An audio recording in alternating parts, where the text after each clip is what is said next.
How's it going, guys? Despite all this COVID-19 stuff, I'm gonna go out for a drive. We are currently on lockdown or shelter in place here in the Bay Area, California. But I'm gonna answer some of your guys' questions that you left for me on Instagram.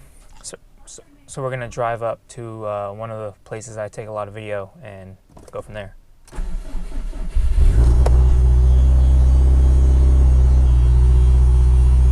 Like I said, I threw up questions on Instagram like for you guys to ask me, and I'll just go ahead and read some of them. There were a lot of repeat questions, so I will answer every question to the best of my ability, and we'll be skipping the repeat ones, of course.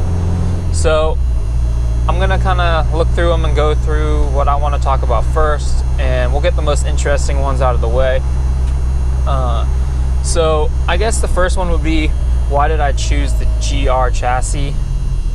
Now, I am pretty bad at chassis names, so I never referred to this car as a GR. I always referred to it as a hatch. But the reason I got a hatch was, many of you know, I really wanted the 04 through 05 STI style. I love that body style. And then, just despite my lookings and online and all that, I couldn't find one reasonably priced, low miles, blah blah blah, etc.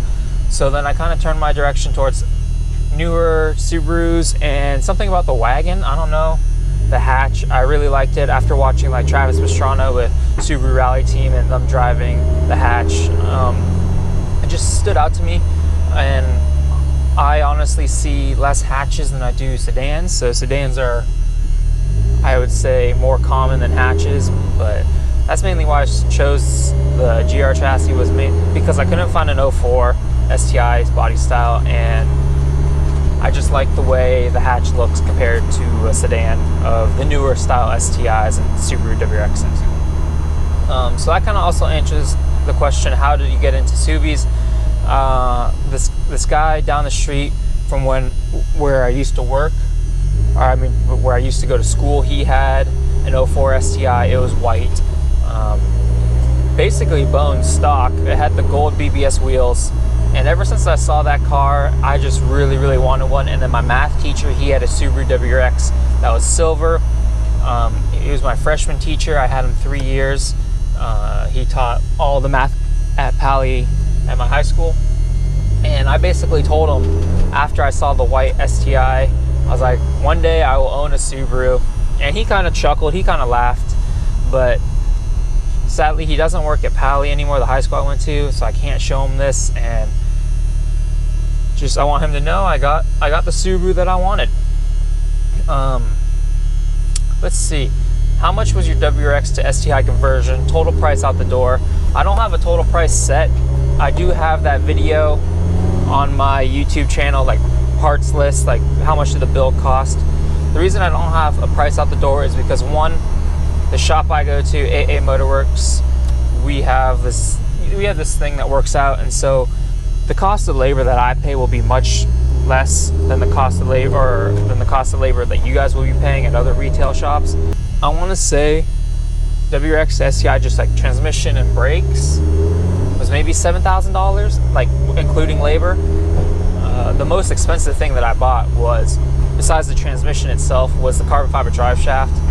That was not needed, but might as well, because we're pulling out the diff, we're pulling out the trans, pulling out everything. And I was like, I'll just do carbon fiber drive shaft. Now I am 5x114. I am not 5x114. I am still 5x100. That's a regret I have. I wish I did the 5x114. Luckily, in the future, if I want to do it, it's not too bad. Basically, almost a replaceable option, just like swap off, swap on. So I think it's like $1,000 maybe for 5x114 hubs and all that. What kind of Subaru do you drive, and how much total have you spent on it? 2014 Subaru WRX hatchback, and I've probably spent around, including the car, probably $60,000, sadly. That's due to 2 motors, mods, changing up mods, maintenance stuff. So like everything included tires, oil changes, transmission changes, fluid changes, brake pads, blah blah blah. Probably $60,000 around there. How much was the 5-speed swap and what wheel horsepower was I pushing. So 5-speed swap, kind of like I said, $7,000 roughly, and I was only pushing 344 wheel horsepower, but the thing that gets you on the 5-speed is the torque. I was pushing 417 torque. My third gear synchro started to go a little wonky, so just before it completely went out, I decided to swap out. So, I mean, we found a good deal on eBay for a 2011 STI transmission, so went ahead and did that.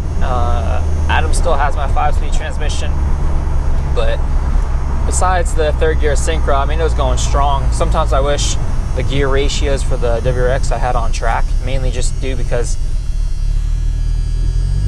less shifting and all that, but I love my STI short throw shifter and trans swap. It's probably one of my top 5 favorite mods I've done to this car, even though I could have just got it with an STI. But let's see, next one, suspension setup from coilovers and so basically my entire suspension setup. What's really lacking for me that I've noticed now, pushing it harder on track, is my suspension. My coilovers are the ISC N1 street coilovers. They're not even the race coilovers. So I think they're like, the chug, 6K and 4K spring rates. Not even 6.8. Might be 6.8. I'll have to double check. It's been like 5 years since I put the coilovers on, but they're shot. They're definitely holding me back. The dampening is so bouncy going around corners. I don't know if you could see on my Thunderhill West video, turn 2, where I'm going to the right hand kind of carousel looking thing. It's just, I'm bobbing around the entire time. So I have the ISC coilovers, the ISC control arms, lower control arms, white line bushings for rear diff, subframe, cartboy end links, white line 22 front, or maybe 22 rear, 20 front, non-adjustable white line sway bars, pitch stop. I don't really know if you consider that suspension, but yeah, that's basically a suspension setup. And I think for the portness paint in the car, I will always say your top 3 mods that you should do for a Subaru once you get it is sway bar and end links. That just completely revamps how the car handles. You get rid of the rocking, the boat swaying, and I think it's the best bang for your buck suspension wise, because not a lot of people can afford coilovers right off the bat. But suspension wise, I mean, sway bar and end link wise, just looking around $300 to $400, especially if you do it yourself. It's not that hard of an install. You'll just need some time. But that's basically my suspension setup. The next one would, if you could do it all over again, would you go for a Subi or another car? That's really tough. Looking at the price that I put into this car, I definitely would do something else. I think if I was doing more track oriented, the Camaro ZL1 1LE, which has track warranty, is only like $70-something thousand, maybe even 60 now, I'm not sure. But that's definitely a car I would do, something more track oriented. This car, don't get me wrong, is really great on the track as is now, but the point to get it to where it's really good on track takes a lot of time, takes a lot of effort and trial and error, as you guys have seen from my previous videos. But I don't think, as much as I would love to, I think I would get an 04 STI, really find one, make that a daily car, and then find something else for track. E36 BMW, E46 BMW, Lotus Elise, Porsche 911 Boxster, or something like that. A Cayman, not a Boxster, a Cayman. Something just more, a Corvette Z06, something that you see more on the track, that people really drive and can last a long time on the track. So I don't think I would do a Subaru again for the track, but I would definitely do a Subaru for a daily car. What or who got you into cars? I want to say, well, my dad growing up, he always took me to the Concours Elegance, the Pebble Beach car show, so it's definitely my dad who got me into cars, and his favorite car is an Acura NSX, so my dream is to always own one of those, just in his honor. But Acura NSXs are getting so expensive that by the time I think I can financially afford one, they're going to be in the hundreds of thousands of dollars. But still, that's my goal, to own an Acura NSX, and my dad is the one that got me into cars. Opinions on GD chassis, I believe that is the Hawkeye chassis. I don't really have any opinions on them. I think they're great. I love David Mudrick's. His was a great chassis. They're basically, to me, how they look, because I haven't driven, I haven't even driven an 04, 05 STI or WRX. They all look the same. They just change up the headlights and a little bit of the body panels. So no real negative opinions on it. I think all Subarus for the most part, besides narrow bodies, look great. Are you gonna throw up some gaming on the channel or create a gaming channel? You know, I really debated it. I used to be really into big and gaming. I still game here and there, but it's just a lot of work, a lot of editing, a lot of time. I think streaming would be more of a thing, like on YouTube, just because on YouTube I have the following already and I don't have to re-amp the following on Twitch. I don't know, we'll see, maybe in the future. Next one is, what tire brand or brands are underrated / hidden gems? A lot of people talk about the Federal tires, like the RSRRs, the FC201s. I've never run Federal tires, but I just know for the price that people love those tires.